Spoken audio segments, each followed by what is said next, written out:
On today's show, we talk to a mom who wants some tips on how she can support her son who's a freshman in college and living in a residence hall.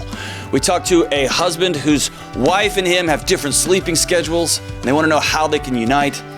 And we talk to a remarkable mom and wife who has a great husband, but he just doesn't take care of himself, and she's scared she's going to lose him. Also, we talk about how to take bricks out of your backpack in a special teaching segment. Stay tuned. What is up? Good morning, good afternoon, good evening, good night. I don't know where you are. I don't even know what time it is, but I hope you're doing well. Hope things are going well in your life. Hope people around you are using their head. Hope you're not watching too much news, because then I know the other things I just said that I hope things are going well would not be going well. This is the Dr. John Delony Show. We're so glad you're here. I'm glad you're here. On this show, we talk to real people about real things going on in their real lives, right? Not the imaginary internet worlds, not the imaginary news worlds or Netflix worlds, but real things going on in real people's lives. Mental health challenges, relationship, all of it. Whatever is happening, I love talking to folks, walking alongside people. I like figuring it out for myself because I'm a dad, I'm a husband too. I'm trying to figure out what to do next as well. So whatever's going on in your life, give me a shout at 1-844-693-3291. That's 1-844-693-3291. Or you can go to johndelony.com/show, fill out the form, and it goes into, I don't know, the internets, and it does some loops and somersaults, and then it goes to our good friend Kelly, and then she makes the decision on whether you get on the show or not. She runs everything. All of the things. Weather, Kelly. Texas, it was a rough couple of weeks, Kelly. How your car's driving this morning, Kelly. I got a flat tire, Kelly. All of it. Everything. And the good things in your life. Man, my wife is loving me more, Kelly. All of it. It's Kelly. I look really good in these pants today, Kelly. All of it is because of Kelly. Go to johndelony.com/show. She will decide all things, including who gets in and on the show. And we're going to get right to the phones today. We got an action-packed, adventurous show. We are going to go back to a geek segment here. Not quite a geek segment, but we're going to got some emails that are keep coming in. So we're going to address some of these bigger picture things. But let's first go to Nikki in Salt Lake City, Utah. Nikki, what's going on? Not much. It's pretty early here. I can't even imagine. You sound like it is 4:30 in the morning, and it might be in Salt Lake City. Almost. No, just kidding. Oh, my just getting goodness. up and getting ready. Well, thanks for joining us so early on your side of the earth. How's it going? Thank you. Good. I am a mom of 6. My oldest son is a freshman in college this year. All right. And because of some... Yeah, it's exciting. Because of some health concerns that he's had and also some dumb decisions that he's made, he's down to his last $100 in the bank. Yeah, and so I know he's going to need help, but I want to know how I can go about helping him in a way that will cause him to be more independent in the future. Gosh, so this is a big shock to parents everywhere that your freshman in college made some potentially dumb decisions. So you're out on an island there by yourself on this one, Nikki, and I'm sorry. So joining the ranks of every parent who's ever lived in the history of Earth. Your 18-year-old did some dumb things. Talk me through that. What are some of the challenges he's experiencing? Well, his senior year of high school was pretty rough. He was signed up for 5 AP classes, had a job after school. He knew that he would have to save up for his living expenses and that we would pay tuition. But then he started having seizures. And we went to a million doctors. They ruled out all of the life-threatening, scary things, and they said they were kind of related to stress. I was going to say stress-related, yeah. Okay. Yeah, and it's common in people who have been victims of sexual abuse or, war vets to have so much stress that their body reacts that way. Right. A few months later, he was also diagnosed with type 1 diabetes. Okay. So he had like the worst senior year ever. And working through the summer was difficult for him. And I think one of the ways he copes is that he plays video games. Okay. And so, I'll check on his accounts every once in a while and go, oh my gosh, you've got $150. Why did you spend more money on video games? Right. So I don't want to give him a large sum of money because I think he would spend it on video games. Right. And, I have this internal debate like, oh, it's so hard. They're quarantined at college. They're not in classes talking to people. But on the other hand, I don't want him to waste all of his time online gaming. Sure. Instead of actually learning something at school. Yeah. So how are his grades? He's passing. They're kind of mediocre. Not representative of a guy who was academically successful enough to be in 5 AP classes just a calendar year ago, right? Yeah. Well, he's studying computer science and animation. So art classes and computer science classes, he will hyper focus on those. He loves those subjects. And then it's like, oh, I may not pass writing. I may not pass history. So, I mean, I'm okay with him getting C's in the classes that he doesn't want to. Sure. And when I talk to him, he says, Mom, I can tell I need a better work ethic. I need to do well so I can get into this program that I want to get into. Does he take advantage of the resources at school, at the university? You mean like the disability resources or? Even beyond that, every college on earth has staff that will teach you how to learn new study skills, learn new study strategies. There's a counseling center. There are health clinics. There is disability support resources. There's all sorts of resources. There's a residence hall director who their job is to create community, even in this wacky, messy time. And I've been on the phone with a couple of them this past week, even former colleagues that are just calling me to ask me for professional advice. There's so many resources at the college university level. And what I find often is, especially unplugged, disconnected freshman boys, right? Freshman young men will get disconnected. They don't have the relationship tools. They don't understand how hard relationships can be and that you got to work at them. And then really video games become alcohol. They become weed. They become a way to disconnect. They become a way to just numb out, right? It just makes things, I can just kind of tune out, right? It doesn't come with the same social stigma or the same, legality issues, but it's the same thing. It's just a numbing out. I'm stressed. I'm completely by myself here, and so I'm unplugging a little bit. So does he not take advantage of any of those resources at all? So I do know that they have like free mental health services for the kids. And hey, by the way, you like how we do that? Colleges, they'll charge you $100,000 and then they'll be like, but we got free counseling, right? So this is just a call to anyone in America. If you want to send me $50,000, I will give you all the free counseling you would like all day long. But yeah, so they've got counseling services, study skill services, academic support services. Does he take advantage of that stuff? I encouraged him to get on the list for some mental health counseling. Okay. And there's such a long list because of COVID. Right. They put him on the wait list, and I don't think he's gotten in, and it's middle of second semester. Okay. So that's kind of a bust. I have encouraged him to go to the disability office, and I said, if you need more time for homework, they could work something out. But here's the thing. It doesn't sound like he needs more time for homework. It sounds like he needs some skills. And I'm not going to beat him up because I don't know what obviously you said he's been through a lot, right? But he's got to acknowledge the fact that I need some more skills, not just say it out loud, man, I really have a bad work ethic, and so I'm going to go buy another game. Because I know I have a deficiency, and instead of dealing with that deficiency, that challenge, I'm going to numb out, right? I'm going to check out.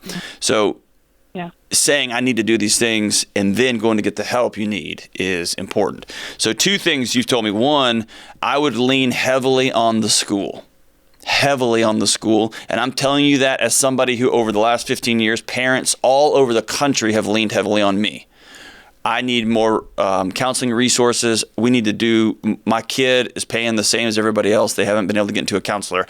At my last university that I worked at with Belmont University, their counseling center did such extraordinary turn of events. It's such extraordinary shifts and changes in how they provided care for people.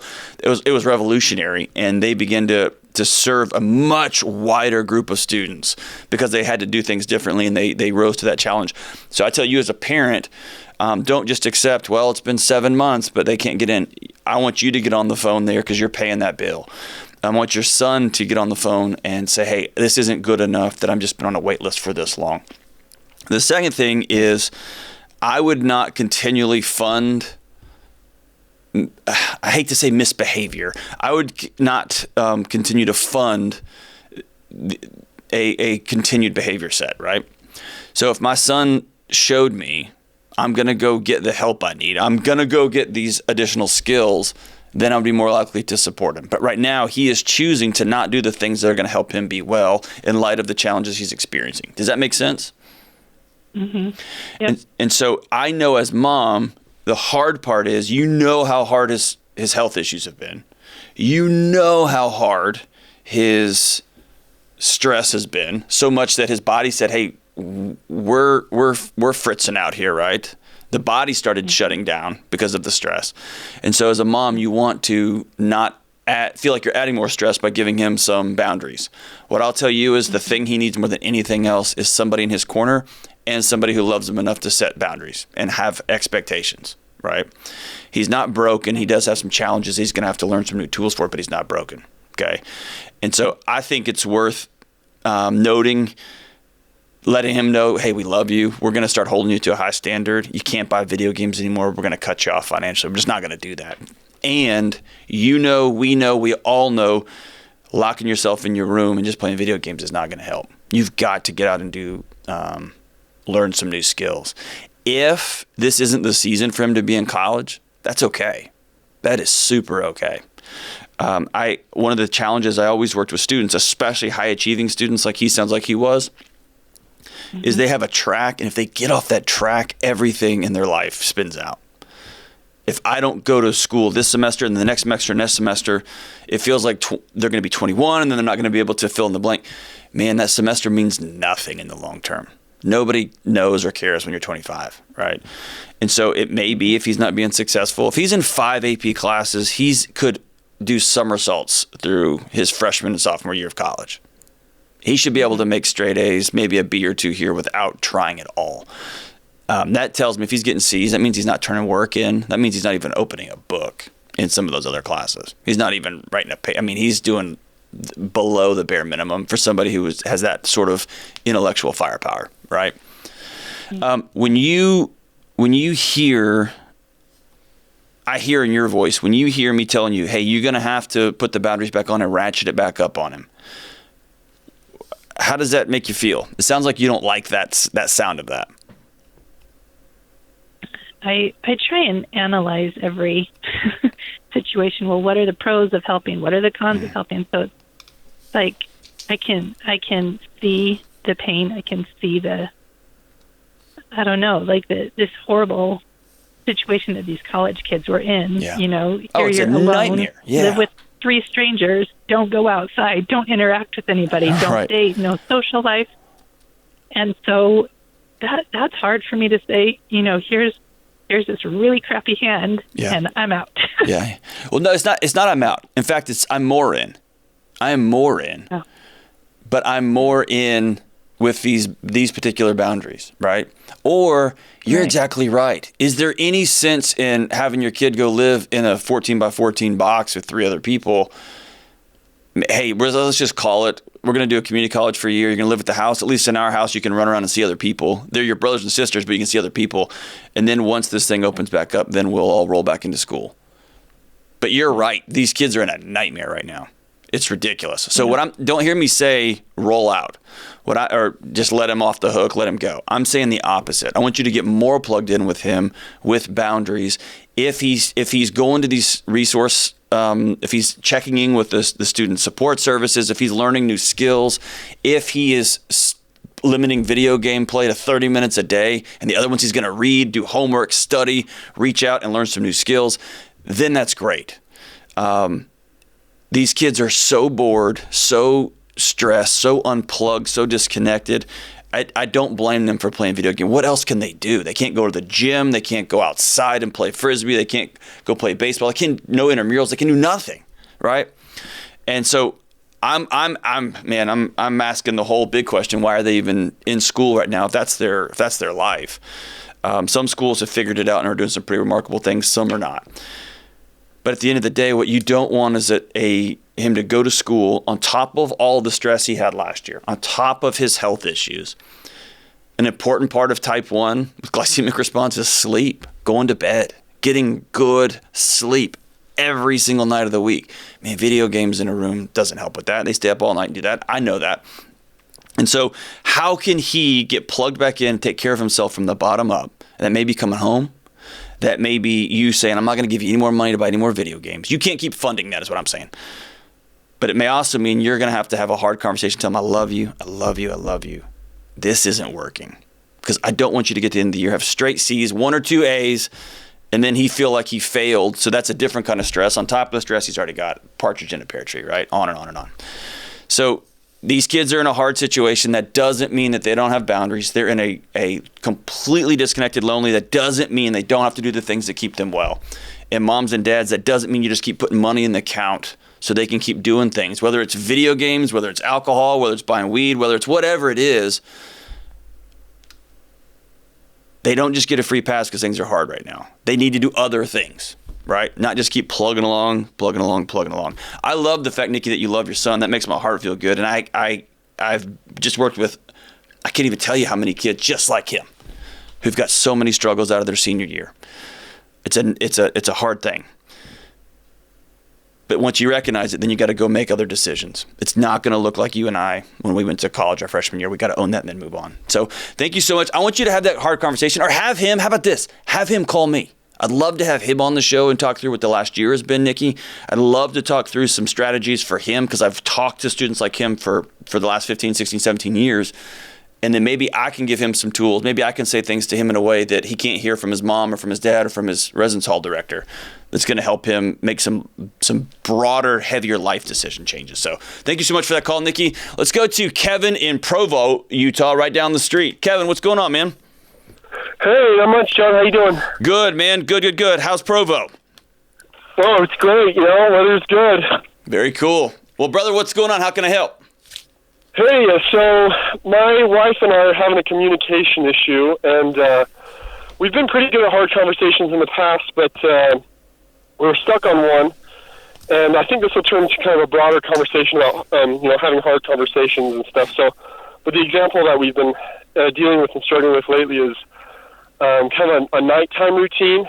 We're both really, really busy through the day. I'm a supervisor at work, and I've got a lot on my plate. And she's got 3 little kids to deal with. Our kids are amazing, but she's, a full-time mom with them. And our nighttime routine's a little wonky. Like, I'm an early bird. I need to get up early. And so I would like to get to bed early. But she is a night owl, and she craves a lot of connection once, all the kids are in bed. And I crave that connection too. Like, we need to connect with each other. And 2020 was, it was a hard year for a lot of people, but for us, we were able to connect with each other more. Yeah. And it was one of the best years of my life, actually, because we finally got on the same page with a lot of things. Very cool. And so talking at night, and we have some great alone time together. We'll watch a TV show, and then we'll just, talk and have conversations, put down the distractions, and we have good conversations. But then the time creeps by, and it gets to be, 11:30, midnight, and I'm looking at the clock, and I'm like, I got to get up early. And I, have stepped on a lot of landmines in the past couple of weeks where I will say, all right, well, thanks for talking. I love you. And I got to get to bed. And it just really hurts her feelings because she craves kind of that quantity of time. She wants a lot of time to talk. So anyway, what do you recommend? How do you, what advice do you have for couples who just, I crave that connection that really, really helps me, and it's helped a lot over the last year, but like when the physical needs. You got to go to bed, right? Exactly, yeah. Yeah, so my house is exactly different. Me and my wife's schedules are exactly different, and I'll tell you how we worked through it. First was my wife needs 9 or 10 hours of sleep, and I used to think that was ridiculous and silly and that she was being dramatic. Dude, I have a different human living in my house when she gets 7 hours of sleep versus 9. It's a different human, right? And I would get home from work. We had the exact opposite. When the kids were in bed, she wanted to crawl into bed and be in bed by 8:30. There's no reason on earth to be awake after 9:30.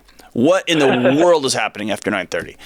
And I'm the opposite. I have hard conversations with people all day. My head's spinning all day. I get home and I just want to veg out. I want to kind of almost take a little rest time between 6 and 8, 6 and 9. And then we can get up and then the rest of the evening's ours, right? And the evening being 9 till about midnight, right?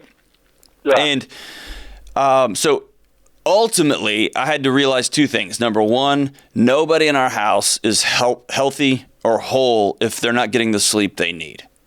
So that became priority number one. Okay. So what did that mean? That mean I had to adjust me. She also could adjust up another 30 minutes or another hour. Okay. So we've settled-ish on 9:30 or 10. And what I learned with me is that what I thought I needed was craving with connection time and just hangout time, I needed to be asleep, man. I was exhausted. I was chronically exhausted all the time. And I moved from one thing to another thing, trying to just prop myself up to stay awake. Because then I was like, I finally get this time. Man, that ended up being a disaster. So I've learned over the last 5 to 7 years, man, if I'm up past 9:30 or 10 now, I hate everything. Right? Yeah. I love going to bed now. And so it took me changing my thoughts. How about this? Here's a way to practice it. Yeah. When you get home and you help with bedtime, do you help with the bedtime routine? Yeah, I do. Good deal. I do a lot. That's awesome, man. So you help with the bedtime routine. Structure that after bedtime. Structure that time. Sometimes it feels like this amorphous, just quote unquote time together. You sit down and structure, hey, what are you looking for in this time, right? What do you need from me? And what I finally got to where my wife, I just want to talk to another grown-up adult human being that I can be open with and vulnerable with. I need physical touch. I want to just watch a show and laugh, right? And so it kept this amorphous time. My wife would ask me, what do you need, man? And then finally I realized I need to go to bed. So structure that time together. Give each other 30 to 60 days. Ask your wife, hey, can we go to bed at 10:30, right? We're going to have the kids. Oh, by the way, here's another quick question. When do your kids go to bed? When do they go to sleep? So we've gotten a lot better. Before it was like just whenever, but now we literally start bedtime at 7. Good deal, man. Try and have them in bed by 8. And that's been so much better. But now we have so much time after 8 that we're just continuously, having conversations. And one thing I will say, it is, like I said, it's been helpful because I had a really bad habit, and talking to her and talking things through with her really helped me kick that habit. And so talking with her really, really has been so helpful. And so it's hard for me to imagine not having that conversation, but then it always hits that late hour, and it's like, dang, I'm exhausted. I have an hour-long commute. Yep. And I'm worried I'm going to fall asleep on the road, so I'm drinking lots of soda that I don't really want to be drinking. Yeah, don't do that. So don't apologize for the sleep you need, okay? Yeah. And everyone does that differently. I have to have 8 hours of sleep or I'm useless. My wife has to have 10. That means we're going to have a gap there, okay? It just does. It just means we're going to have a gap, or she's got to have 9. And I've got to be okay with that. She's got to be okay with that. We both got to act like adults. And that also means that we've got to have the time that we do have has to be focused. I can't be talking to her and just nodding while I'm scrolling, right? And if we're going to watch a show, we have show night on Wednesday. I shoot my shows on Monday, Tuesday, Wednesday generally. And so I'm tired. I'm super tired of Wednesday nights. That's when we laugh and we put on a silly show and watch some silly show, right? I would recommend putting in, it's going to sound so ridiculous, like you're 10 again. I would recommend putting in a bedtime. At 10 o'clock, the lights go out. And I'm going to ask you, wife, that we turn the lights off and that you will stay in bed, that you will turn the lights off too at 10. Or if you need to read, for another 15, 20 minutes, let's do that for 30 days. Can we just commit to that together? And then those 2 hours that are just y'all's are just lasered in on each other. Whatever that means, whatever that looks like for y'all, if that's intimate time, if that's just chit-chatting time, if that is doing budget time together, checking on calendar stuff, those 2 hours are just rich gold between the two of you. But then at 10, the lights are going to go out. And letting her know, hey, not in this uncertain, like I've got a lot of things on my plate. When you approach it that way, her immediate response is, well, I got a lot of crap on my plate too, dude.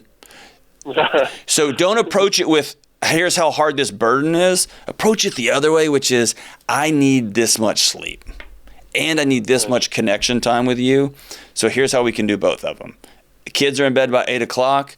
Then we got 2 solid hours of just one another. And then at 10 o'clock, I got to turn the lights out. And just try it. My guess is you will modulate up half an hour or down half an hour. But if she's anything like me, I just wanted the night to keep going and keep going and keep going. And dude, now I am 9:30 nerd deluxe. I had just never done it before, right? So practice that time with intentionality.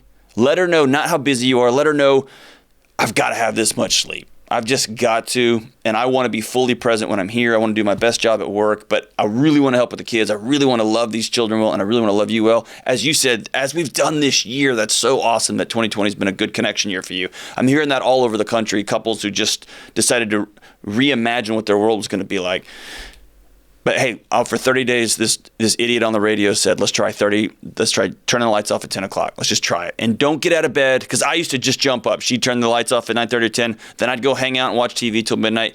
And then I just turned into this drippy, exhausted, sloppy just mess. Just bleh. And then I'd get up and be late to work. But just don't do that. Say, for 30 days, stay in bed until 10. Let's try it. Let's just try it. You can even hold hands as y'all go to sleep. Look how romantic that was. Friday morning romance here on the John Delony Show. Let me know how that goes. Call me back in 30 days or have her call me. Y'all both call me back. And I want to see how the romance is deepening in Kevin's house because we're all going to bed at the same time. All right, so I get this email with a lot of regularity. And so I took a minute to write some notes out on this. Here's an example of an email. Here's one from Tracy. It says, you regularly tell listeners to put down their cinder blocks that they're carrying around in their backpack. My question on behalf of all listeners, thank you, Tracy, for acting on behalf of everyone, is how practically do we do that? What tips do you have for letting go? I know that my cinder blocks are, but I'm struggling to put them down and not carry them around. As a result, they continue to intrude in my mental health. I'll tell you this, they intrude on more things in your mental health. They intrude on your relationships. They intrude on your physical health. They intrude on your spiritual health. They intrude on everything, your financial health, on everything, right? So here's a couple of things, tips. I wrote down 4 or 5 things here, and you can get out some notes and write these down. The first thing when you're thinking about putting down your bricks, and when I talk about bricks, I'm talking about what are these things that you carry around with you all of the time since you were a kid. Some of them come over time, right? Some of them are recent, right? But these bricks are childhood traumas, the stories you're born into, right? Your family stories. This is just the way we are. Systemic issues, right? Racism, poverty, those kind of stories that you were just born into because of whatever culture you're in. Somebody hurt you, right? The voices that you allow in your head or the way you talk to yourself, these are bricks that we carry around us all day, right?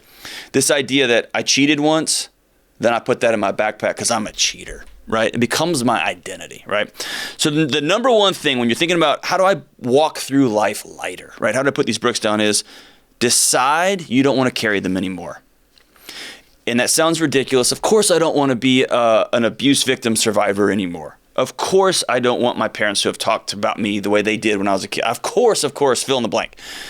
But here's the thing. When you carry stuff around for so long, it becomes part of you, right? If you've ever been on a boat all day and you get off the boat and the ground still feels wobbly, that's how it feels when you put stuff down. Our bodies crave that equilibrium.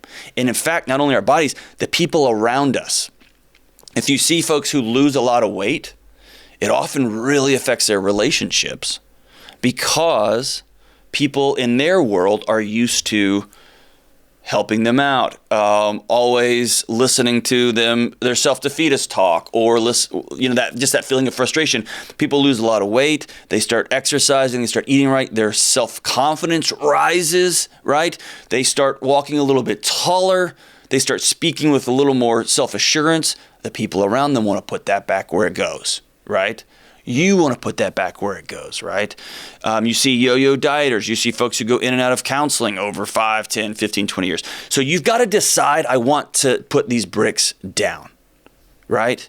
I was hurt as a kid, and I'm going to heal and move on, right? Yes, my mom said stupid things. Yes, there are massive systemic injustices. Yes, somebody died, and they were not supposed to. They were supposed to be with me till the end, right? Or I've learned addictive behaviors that help protect me from pain or from disconnection or from messed up relationships. But these addictions now have side effects that are causing me new traumas, which are causing me to have to withdraw more over and over and over. Or I no longer want my identity to be from the worst things that ever happened to me. I don't want my identity to be the worst thing I ever did, right? I stepped out on my husband, so I'm a cheater forever, right? I want to put that brick down. How do I heal and move on for that? Okay, so number 2, you got to name them, and you got to be specific and honest, right? Often trauma, these things swirl around in this giant soup in our head, right? And we say things like, I hate myself. I hate church. I hate my family, or I hate fill in the blank. These type of blanket statements are a waste of your breath because they're just reductive. They don't help anything, right? You have to be specific and be honest. What about your parents or family or old boyfriend or whatever it is? What about it do you hate? What about them hurt you, right? Here's church. I hear this a lot. I hate church because of the trauma I experienced as a kid. Cool. Lots of churches have hurt lots and lots and lots and lots of people, right? But if you just walk through life saying, I hate church, then it may cause your alarms to go off when you're around big groups, when you're around communities, when you're around a collective group of people who all have a singular mission to help other people, right? And those 3 things aren't necessarily bad. But if you're walking through life like, I just hate church, then you're going to start watching. Your alarm systems are going to go off for various things that look like church. So you've got to parse it out and say, it could be, I didn't hate church. I hated that guy that hurt me, right? Or there are a couple of really outspoken, mean, idiotic families at the church I went to. Or there was a particular minister that was not a good human being, right? What is it? Be specific. Just because you're and here's be specific and be honest, right? So here's where the honesty comes in. Just because your dad yelled at you or your mom told you things that are still lodged in your brain doesn't necessarily mean they were evil. They might have been, but it could have been that they just didn't have the right tools in their toolkit. So part of being honest is being able to slowly unwind that. I have some bricks in my backpack that are from things kids told me or young people did to me when I was a young person, right? Old girlfriends, guys I ran around with, guys I lived with, right? Things they did, things they said that hurt me, that altered the way I live my life or saw myself or still see myself, right? But here's the thing. They were kids. They were 20, right? I don't hold it against them. Why would I waste my adult energy hating children? Right? But I do have to process the hurt. I still do have to process the pain. I have to process those voices, right? So I've got to be honest on both sides of this thing, right? And some of this, some of these bricks will be from adults you trusted and loved that should have known better. It's never okay to abuse a kid. It's never okay to abuse a spouse. Some of you, as you're going through the bricks in your backpack, as you're being specific and honest about them, have to look at the person you're with right now and realize this is sick and ill and dangerous, and I got to get out. Some of you will look at the bricks in your backpack and say, my mom still talks to me that way, and now she's talking to her grandkids, my children, that way. Enough. Going through these things, these bricks in your backpack, being specific and honest is hard. Okay, so number 3, once you've written them down, you've got to get other people in your life to look at them with you. That's why I'm always telling folks, you cannot be a whole person without relationships, period. So if you've got 1 or 2 people that you trust in your life, sitting down with them one day and just saying, hey, I need to go through some of this stuff with you. I need to tell you guys some stuff that happened to me as a kid. Am I crazy? Am I feeling and processing this in a healthy way? And they may say, dude, that's not, you may feel that way. I wouldn't wrap my head as trauma. Or they more than likely will look at you and say, dude, that's a really big deal. And you're minimizing this. This is a huge thing. Some of you don't have, many of us don't have people like that in your life. So you got to go see a professional. You got to go see a professional to help you look at those bricks. Sometimes they'll hold them for you and hold them up and let you see them, and then you put them back down, right? But you got to get with other people. And then here's the magic. You got to set them down. What does this look like? It looks like you've got to practice controlling your thoughts, those intrusive thoughts that come in. You got to notice how your body feels. Whenever you think of that thing that happened to you when you were a kid, does your heart start racing? Do you immediately reach for a cigarette? Do you immediately reach for a drink? Do you immediately want to get up and go grab something to eat? You immediately want to go work out? What is the thing, right? You got to notice how these things feel in your body. When old demons come calling, or old memories, you got to literally say out loud, no, right? So I still have in my head some terrible things I said to people when I was in middle school. I was a jerk, man. And some things I said, especially in middle school.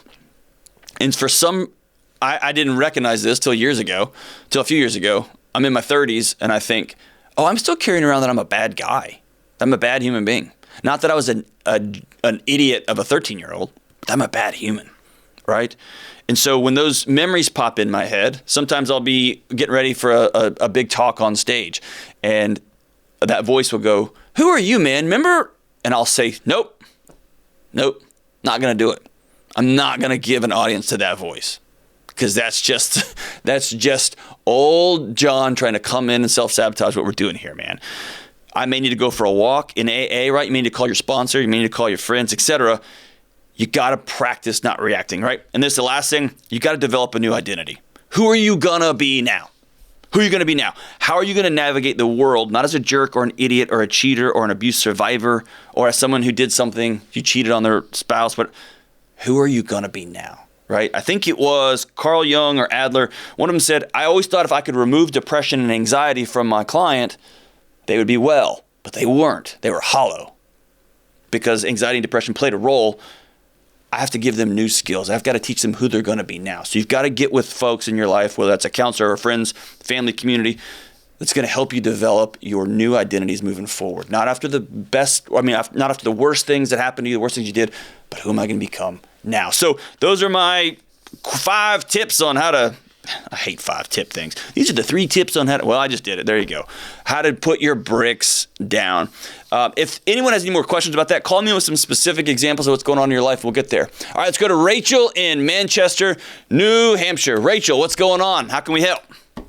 Hi, thank you so much for taking my call today. For sure. Thank you for calling. So what's going on? Yeah. So my husband and I have been married for 3 years. We have 2 little kids, and he has some really bad habits, for lack of a better word, that he has always had since he was probably a teenager and things like that, that weren't really a problem when we were dating, things like that, but now they're really starting to affect his health and our family, and it's been bringing me a lot of anxiety about what our future is going to look like if they continue. So what's going on? What are they? So I guess the main one is he has really severe asthma, and he also smokes a lot, like a pack a day kind of, sometimes less, but around that. And it's actually, he's been admitted to the hospital twice in the last year for breathing-related issues. Yikes. For like 3+ days each time, and things like that. It just seems to be getting worse instead of better. Other things related to that too, but it just makes me worried. With 2 little kids, he's only 32 and I'm 25, and I just feel like these are things we shouldn't be dealing with for a long time. Sure. These kinds of health issues. So if I drill down here, there's something more than smoking? I mean, it's all kinds of just unhealthy, not taking care of himself really well. Unhealthy eating, lots of drinking, not like in a dangerous way or anything, but just a lot of those types of habits. Okay. So when this is the powerlessness part of being married to somebody who doesn't take care of their body, right?